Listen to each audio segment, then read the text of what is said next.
Le Lord Advocate, blanc, blanc, blanc, blanc, blanc, blanc. Vous voulez connaître les opinions du potentiel prochain Premier ministre de l'Écosse?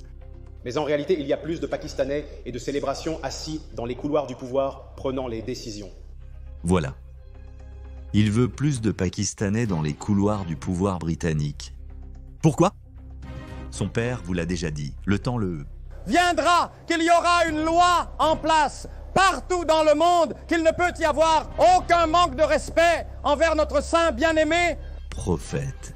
Un pays qui a donné au monde Sir Isaac Newton, Charles Darwin, Stephen Hawking, David Hume, John Locke, Adam Smith, et c'est à quoi il est réduit. Très bien les gens, c'est Harris Sultan. Vous connaissez le vieux dicton, ceux qui ne se battent et disent pour rien tombent dit pour n'importe quoi?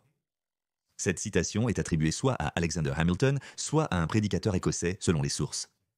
Honnêtement, peu importe qui l'a dit, ce qui compte, c'est qu'aucun mot ne décrit mieux la Grande-Bretagne d'aujourd'hui.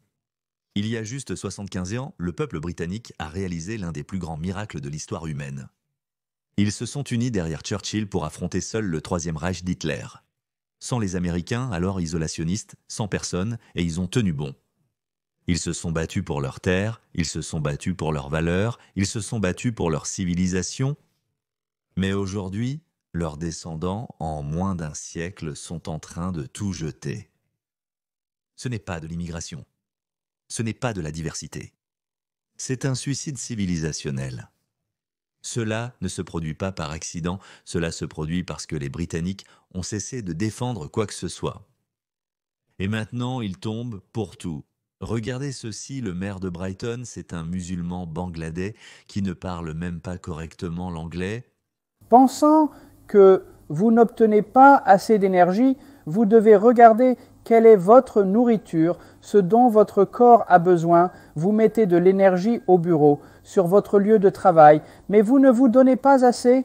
Comment pourriez-vous être heureux? Vous oubliez la vie matérialiste, vous oubliez la voiture, la grande piscine, votre grande maison. Vous devez prendre soin de votre santé et vous êtes... Me disant que dans toute leur sagesse, les gens de Brighton ont choisi ce gars. Est-ce l'objectif final de la démocratie dans l'une des villes les plus blanches de Grande-Bretagne? Il n'y avait pas une seule autre personne qui pourrait gagner une élection contre ce gars. Voici la répartition ethnique de Brighton et Hove, plus de 80% de blancs, moins de 10% d'asiatiques ou d'asiatiques britanniques, et pourtant, ils l'ont choisi. Maintenant, je ne critique pas son ethnicité ou même son mauvais anglais, même si je devrais. Mais un seul regard sur lui vous dit exactement quel ensemble de valeurs il apporte avec lui. Demandez-lui ce qu'il pense des droits lesbiennes, gays, bisexuels, transgenres et en questionnement ou du rôle des femmes dans la vie moderne. Et pourtant, c'est ce qu'ils ont choisi. Avec Sadiq Khan, au moins il est intelligent et charmant. Il peut vous tromper si vous n'êtes pas prudent, mais ce gars, je suis sans voix. Et malheureusement, il est le moindre de vos soucis. Rencontrer Mufti Hamid Patel, non. Il n'est pas le nouveau ministre des droits des femmes en Afghanistan. Il est le chef par intérim du régulateur des écoles britanniques. C'est vrai, il est en charge de ce qui est enseigné à vos enfants dans les écoles publiques britanniques. Et regardez-le simplement, sa tenue seule vous en dit assez sur les valeurs qu'il défend. Avant d'être parachuté dans ce rôle intérimaire, il était l'homme derrière les Académies étoiles de la Grande-Bretagne, une chaîne d'écoles de foi islamique. Des écoles où des sujets tels que les droits lesbiennes, gays, bisexuels, transgenres et en questionnement les rôles de genre et les valeurs civiques modernes sont tous filtrés à travers le prisme de l'enseignement islamique. Certaines de leurs politiques que vous demandez, encourager les filles à porter des hijabs en dehors de l'école. Interdire les images non islamiques sur les fournitures scolaires des élèves. Les filles, ils ne devraient même pas être forcées de porter des hijabs à l'intérieur des écoles britanniques, encore moins être forcées de les porter en dehors des écoles. La charia rampante sur le sol britannique, c'est ce que c'est. Simple et clair. Les écoles confessionnelles devraient être interdites sans que leurs dirigeants soient récompensés par des postes importants dans le système éducatif traditionnel. Mais ne vous y trompez pas, il n'est qu'un régulateur intérimaire. Il teste peut-être les eaux pour l'instant afin de voir si quelqu'un proteste. Et comme le public britannique dort profondément, ne soyez pas surpris s'il essaie nommé de manière permanente. Vous élisez des maires non éduqués et des régulateurs d'école à la manière des talibans. Qu'en est-il du système judiciaire? Le véritable pilier de toute société. Pendant la Seconde Guerre mondiale, un journaliste a demandé à Winston Churchill si la Grande-Bretagne était toujours ouverte aux affaires. Churchill n'a pas demandé si les banques ou les magasins étaient ouverts, mais plutôt si nos tribunaux fonctionnaient toujours. La réponse était oui, alors Churchill a répliqué que la Grande-Bretagne fonctionnait toujours. Telle est l'importance du droit et de la règle de droit elle-même. Maintenant, rencontrez le secrétaire d'État britannique à la justice, le musulman pakistanais britannique Shabana Mahmood. D'accord, au moins elle ne s'habille pas comme les deux dernières. Pas de cosplay des talibans. Peut-être est-elle une musulmane modérée. Peut-être une fière défenseur des valeurs britanniques. Eh bien, pour être juste, il n'y a pas beaucoup à dire, sauf une phrase clé de sa part. Ma foi islamique est le cœur de qui je suis. Et nous savons ce que cette foi implique. Jeter les homosexuels des toits, marier des filles de 9 ans à des hommes de 50 ans et forcer les femmes à porter des burqas, amputations, djizya, et la liste continue. Pour être clair, je ne connais pas encore ses opinions précises sur ces sujets. Mais je sais ceci, ces types sont bien plus dangereux car leurs véritables objectifs ne sont jamais sur leur langue. Ils sont patients, ils sont stratégiques. Alors pour l'instant, nous attendons qu'elle fasse une erreur. D'accord, rencontrez l'ancien député Chaudhry Mohamed Sarwar, le premier député musulman au Royaume-Uni, élu en 1997 pour Glasgow. Une grande percée et probablement le début du lent déclin de la Grande-Bretagne. Après avoir pris sa retraite de la politique britannique en 2010, il est retourné dans son pays natal. Au Pakistan, il a été gouverneur du Punjab à 2 reprises, de 2013 à 2015, et de nouveau de 2018 à 2022 sous Imran Khan. Apparemment, il a renoncé à sa citoyenneté britannique pour servir sa patrie. Je dis apparemment car il n'y a pas de réelle confirmation officielle. Au Pakistan, les nationaux de bijoux ne peuvent pas occuper de postes publics selon la règle en vigueur. Donc, soit il l'a vraiment abandonné.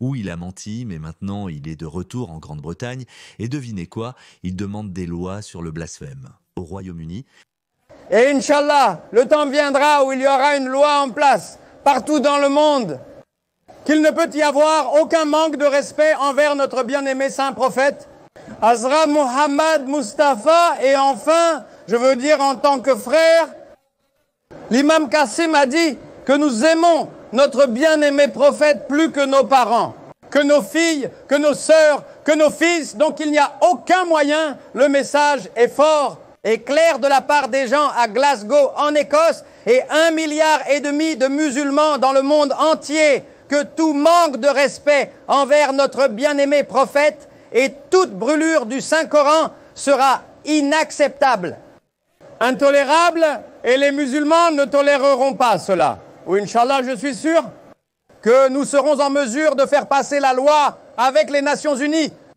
et avec l'ingéniosité européenne que dans le futur. Si quelqu'un commet ce crime, il sera poursuivi et traduit en justice. C'était la première génération. rencontré son fils Anas Sarwar. Il lui a succédé en tant que député de Glasgow et aujourd'hui, il est le leader du Parti travailliste écossais et peut-être le prochain Premier ministre d'Écosse. L'Écosse a failli avoir un raciste pakistanais, Hamza Youssouf, comme Lord Justice Clark. D'ailleurs, blanc. Chaque juge de la haute cour, blanc. Le Lord Advocate, blanc, blanc, blanc, blanc, blanc, blanc. Le chef de la faculté des avocats, Blanc, Ibala Blanc. Ouais, ce gars. Mais l'avenir de l'Écosse ne semble pas plus radieux. Vous voulez connaître les opinions du potentiel prochain Premier ministre de l'Écosse? Nous n'obtiendront réellement du pouvoir que si non seulement nous avons plus de Pakistanais siégeant dans les salles de conseil et les parlements, mais en réalité en ayant plus de salaires bancaires et de célébrations dans les couloirs du pouvoir prenant les décisions. Et c'est là que je terminerai ce soir pour dire que le changement arrive et les jours où notre communauté sud-asiatique est considérée comme une banque de vote ou une banque économique sont bel et bien révolus. Les jours où les communautés sud-asiatiques peuvent diriger des partis politiques et des pays sont désormais parmi nous. Les jours où les communautés sud-asiatiques peuvent décider non seulement dans quelle école vont nos enfants, mais aussi ce qui leur est enseigné dans ces écoles sont également à venir, voilà. Il veut plus de Pakistanais dans les couloirs du pouvoir britannique. Pourquoi ? Le père vous l'a déjà dit, ils veulent des lois sur le blasphème en Grande-Bretagne. Ils veulent réguler votre parole, criminaliser vos opinions et vous arrêter. Comme si cela ne se produisait pas déjà. Et il veut que les Pakistanais décident de ce que vos enfants apprennent dans les écoles britanniques. Oups, je vous l'ai dit. Ce type qui ressemble à un taliban ou quelqu'un comme lui sera rendu permanent pendant que vous profitez de votre sommeil paisible. C'est un pays d'Oxford et de Cambridge. Un pays qui a donné au monde Sir Isaac Newton, Charles Darwin, Stephen Hawking, David Hume, John Locke, Adam Smith. Et c'est à cela qu'il est réduit. J'ai fait plusieurs remarques négatives sur la Grande-Bretagne dernièrement. Comme elle est tombée, c'est un trou à merde, elle est perdue à jamais. Mais sachez ceci, je ne le dis pas en plaisantant. Je ne le dis pas avec joie. Je le dis avec un cœur brisé. Je veux dire, une partie de moi refuse toujours de croire que l'un des plus grands pays ou civilisations, appelez-le comme vous voulez, que le monde ait jamais connu, pourrait tomber si facilement face à une horde barbare primitive médiévale, aidée et encouragée par des marxistes gauchistes éveillés. Cela ne peut sûrement pas arriver, n'est-ce pas ? Sûrement qu'à un moment donné, le public britannique se réveillera et dira non. Non, non, nous sommes allés trop loin. C'est pourquoi j'ai dit au début que ceux qui ne se battent pour rien tombent pour n'importe quoi. Parce que si vous voulez sauver la Grande-Bretagne, vous devez vous lever pour la Grande-Bretagne, défendre ses valeurs, défendre ses traditions, défendre sa culture. Vous ne pouvez pas la prendre pour acquise. J'ai entendu dire quelque part que près de 10 000 millionnaires ont quitté la Grande-Bretagne. La Grande-Bretagne est en train de mourir. L'un des plus grands pays qui a exporté l'une des plus grandes civilisations vers le reste du monde est en train de mourir. Qui aurait pensé que Hitler et sa Luftwaffe n'auraient pas pu vaincre la Grande-Bretagne, mais que des clowns aux cheveux colorés et des islamistes à la barbe touffue pourraient le faire ?